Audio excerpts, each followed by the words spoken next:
What is up, everybody? Welcome to Perspective Gaming. I'm your host, Flame078, logging in from the real world to give you perspective, or more specifically, getting perspective. This video series tackles something that's been on my mind, and I spell out my takes. Then afterwards, we have a discussion in hopes to better understand ourselves. Today's topic, I want to vent my thoughts on this whole EA subscription model and how it affects Battlefield 5. Let's get to it.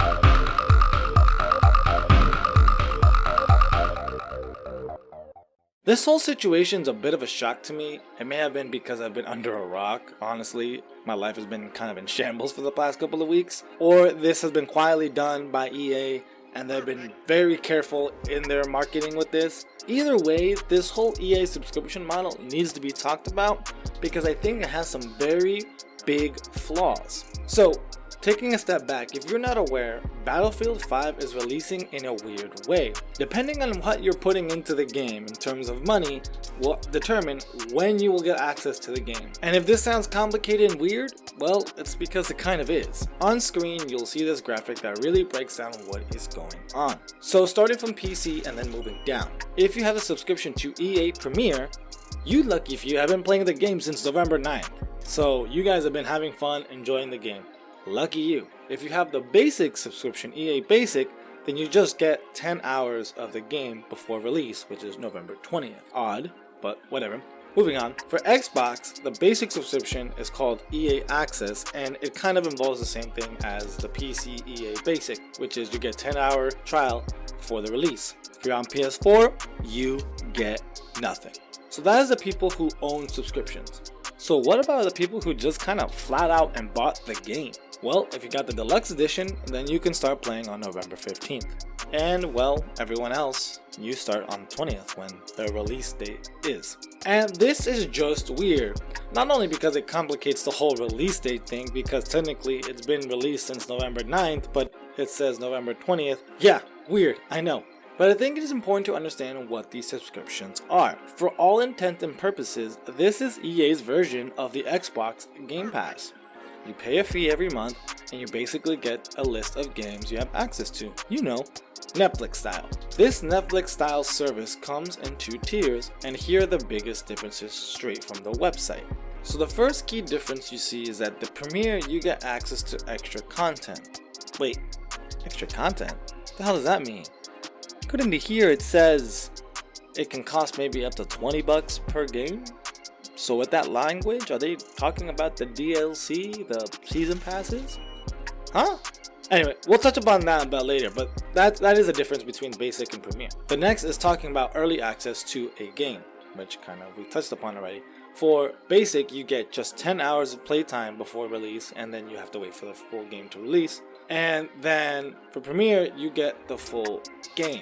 And the last perk of the subscriptions is that you get access to a library of EA games plus a $10 discount on EA purchases. So, but that library difference is 6? What?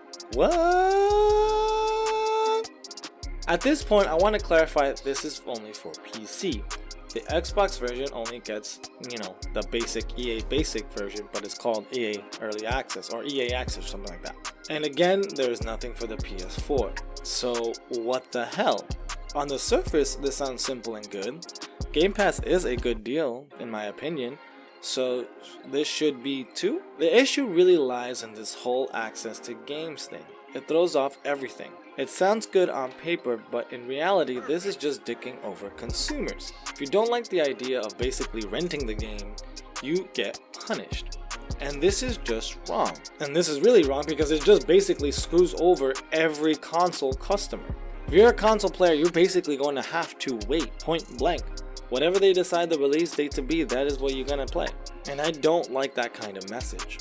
I think this would be a different conversation if this was an all-encompassing thing. Not saying one subscription, all platforms, though in reality, this is very consumer friendly, but this is EA we're talking about. They're trying to milk the money out of us. But at least offer the same subscriptions for every platform. Because without this feels like they're sending contradicting messages. on their site, they say affordability is a good reason since the subscription is less than 2 full games. So basically their message there is if you get the subscription, you pay less and you play early. But then to console players, it's the exact opposite. You drop more money for the deluxe edition to play early.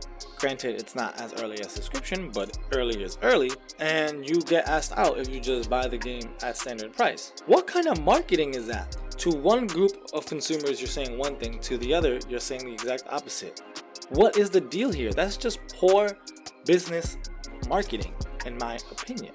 Now, another thing that is weird is the wording for extra content. Are they talking about DLC? From what we know for at least Battlefield 5, they're not having passes or locked away content behind paywalls.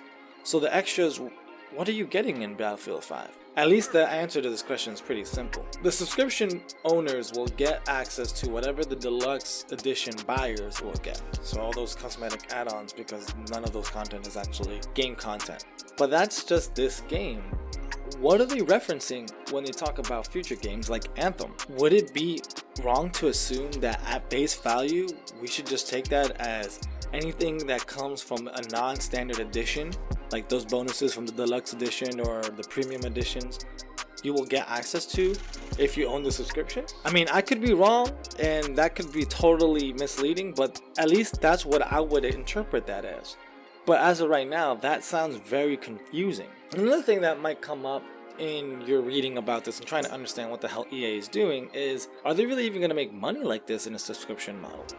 Well, I did a similar breakdown of this, well, not EA's model, but when I was looking into Xbox's Game Pass, I made a video breaking that down, and I was speculating Microsoft's possible goals for the next console generation. I recommend watching that video to get an idea of what I'm talking about and to get a speculation of what EA is really trying to push here. EA sees value in this subscription model world. Netflix, Hulu, Amazon, they have big holds on this whole idea of streaming.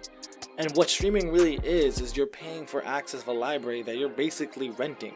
You're not owning anything anymore. You don't own the movies on Netflix. You don't own the movies on Hulu. You just own access to watching them whenever you want.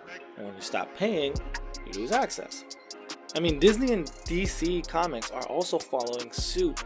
So this is a big deal. Streaming is a big deal. But I don't want to keep saying streaming. It's the idea of not owning your entertainment that is becoming more and more prevalent. So it's not a far stretch to think that owning a video game may be becoming a thing of the past. I mean, look at Microsoft. Microsoft is doing this program where you get an Xbox, you get the Game Pass, and you get Live for like a subscription fee. And that's hardware and software on the same idea that you're just paying for it and you own the stuff or renting the stuff. Though granted, once you pay off the Xbox, then the Xbox is yours, but everything else is still a rent service model. And though I may not be fully on board on this whole idea of not owning things, I am interested in seeing where it goes. Though one thing for sure out of this right now, this whole early access nonsense, I'm not a fan of. It's just wrong and it feels weird. I'm seeing Battlefield 5 content weeks before it's released, and that's cool, like say for like 1 or 2 reviewers who like got permission to showcase it because, you know, it is their job or whatever. But like everyone is getting to play the game, and people who just bought the game are waiting to buy the game and kind of just waiting, and that's not a good feeling. Time will tell to see if this system is really good, but all I know is that I'm waiting for the 20th to play Battlefield 5. So thanks for watching, and at the end of this video I want to close with a question. So the question I leave with you in this video is, what would you change with this EA subscription model that they're trying to push, if anything at all? Leave your answers down below. I'm very curious to see how my fellow gamers feel about this kind of monetization approach. Like and share to expand the conversation. I would greatly appreciate that. And if you do like this type of content, I do these kinds of videos once, maybe twice a week. So hit that sub button so you don't miss out. I'll catch you guys soon. Thank you again for watching. This is Perspective Gaming. I'm your host, Flame078. Logging off for now, and until next time, adios.